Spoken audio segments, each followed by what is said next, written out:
Tu n'interviens pas directement. Tu m'avais dit, tu n'es pas dans le conflit direct, mais tu es plutôt dans la prévention. Oui. On peut dire ça comme ça? Oui. Tu donnes des arguments avant d'entrer sur le terrain ou sur le tapis, comme tu veux. Tu vas prévenir, tu dis, voilà, s'il se passe tel ou tel événement, voilà comment il faut que tu réagisses.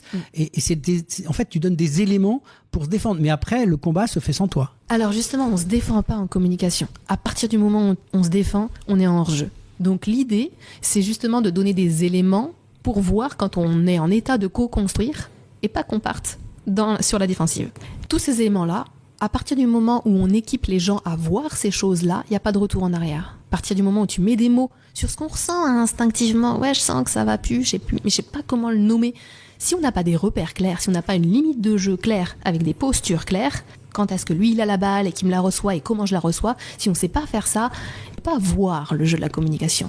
La meilleure défense, c'est l'attaque pour toi, c'est ça? Alors non, la meilleure des défenses, c'est d'être le capitaine sur son terrain. C'est-à-dire que j'ai une vue d'ensemble du jeu et je sais quand donner la balle, à quel moment, à qui, et quand prendre la balle. Quand c'est à mon tour de parler, pas trop tôt souvent. Souvent.